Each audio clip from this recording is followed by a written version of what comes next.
ஓம் முருகா போற்றி, கந்தா போற்றி, கடம்பா போற்றி, கதிர்வேலா போற்றி. அறுபடை வீடு கொண்ட முருகப்பெருமானே போற்றி போற்றி. என் செல்ல பிள்ளையே, தை பௌர்ணமியில் இதை கேட்டு முடித்த 1 மணி நேரத்தில் உன்னை தேடி நல்ல செய்தி வரும். இது திருச்செந்தூர் முருகனின் அருள் வாக்கு. வாழ்க்கையில் முதலில் ஏமாறுபவனும் இறுதியில் வெற்றி பெறுபவனும் கையில் வைத்திருக்கும் ஆயுதம் என்ன தெரியுமா?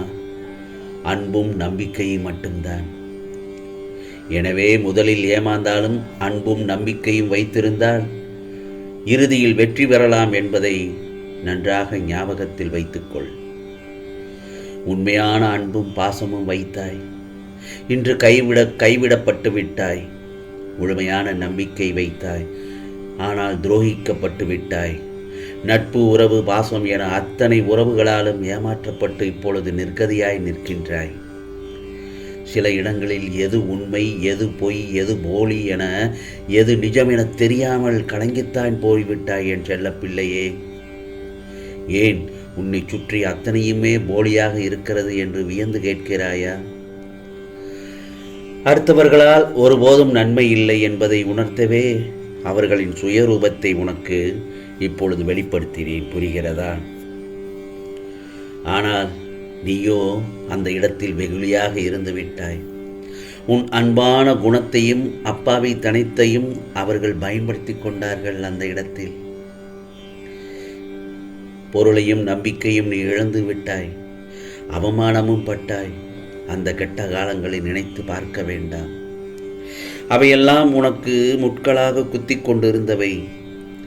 காலங்கள் மாறிவிட்டது என் செல்லமே. இனி உனக்கு வசந்த காலம் மட்டும்தான். பொய்யான உறவுகளை உன்னிடமிருந்து விலக்கி வைத்தேன். நீ சில உண்மைகளை புரிந்து கொள்ள வேண்டும் என்பதற்காகத்தான். உறவுகளின் முகங்களை தெரிந்து கொள்ள வேண்டும் என்பதற்காகவே இத்தனை முயற்சிகள் செய்து உன்னை சுற்றி உள்ள போலி முகங்களை உனக்கு அடையாளம் காண்பித்தேன். உன்னை கேலியாக பேசுகிறார்கள், உனக்கான மரியாதை கொடுக்கவில்லை என்று மட்டும் வருந்தாதே. எல்லாவற்றுக்கும் நிச்சயம் காலங்கள் பதில் சொல்லத்தான் செய்யும். சுயமரியாதையை இழந்து அடுத்தவரிடம் பணிந்து போவதற்கு என்றும் அவசியமே இல்லை. ஏதோ உன்னை புரிந்து கொண்டவர்கள் மட்டும் உன்னை சுற்றி இருந்தால் போதுமானது. உன்னை குறை கூறுபவர்களின் பேச்சை மனதில் ஏற்றிக்கொள்ளாமல் சென்று கொண்டே இரு. உன் துன்பத்திற்கு இவர்கள்தான் காரணம். எனவே இவர்களை விட்டு வெளியே இரு. கவனமாக கேளு, கவனமாக பழகு. நான் சொல்வதை கேட்டு செயல்படு.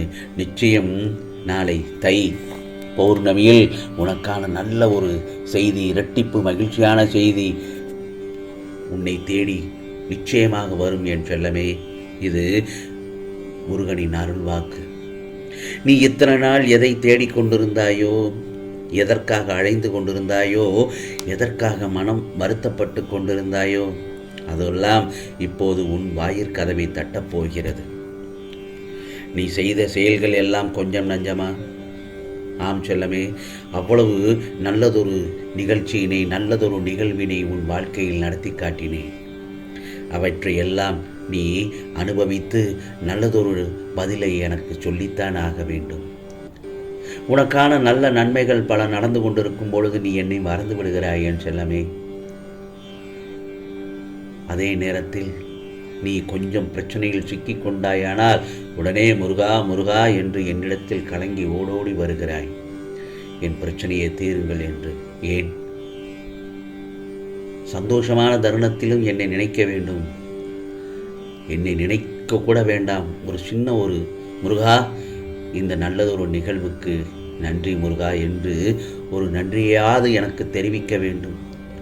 ஏனென்றால் நான் அதை உன்னிடம் எதிர்பார்க்கவில்லை. இப்படி நடந்து கொண்டால்தான் வாழ்க்கையில் உன்னால் வெற்றி பெற முடியும். எல்லோரிடத்திலும் பணிவாக பேச கற்றுக்கொள்ள முடியும், புரிகிறதா? அதற்காகத்தான் நான் உன்னிடம் இதை சொல்கிறேன்.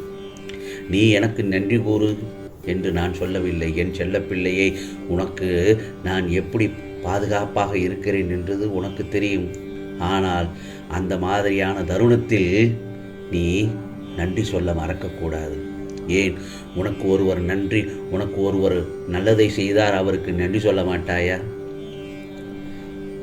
அவர் உனக்கு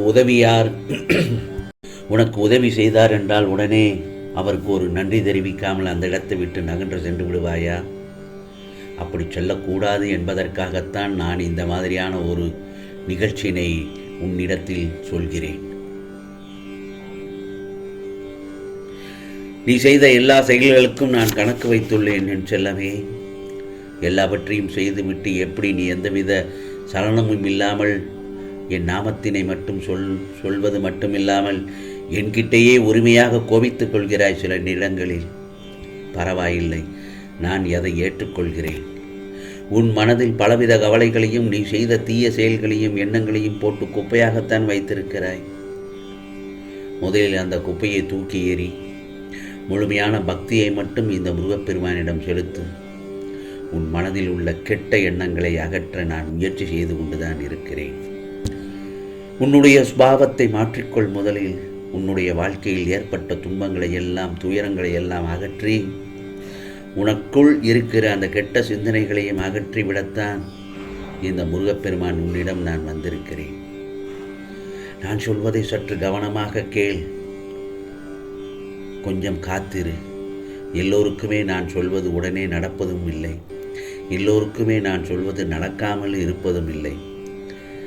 புரிகிறதா?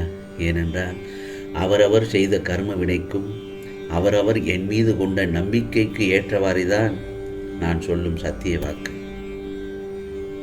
தினமும் நடந்து கொண்டுதான் இருக்கிறது. நான் சொல்லும் சத்திய வாக்கு இதை யாராலும் இல்லை என்று சொல்ல முடியாது தானே. என் பிள்ளைகளுக்கு நான் கொடுப்பதை யாராலும் தடுக்கவும் முடியாது. எல்லோருக்கும் பிரார்த்தனைகள் நிறைவேறத்தான் போகிறது. உன் சுபாவத்தை மாற்றிக்கொள் என்றுதான் சொல்கிறேன்.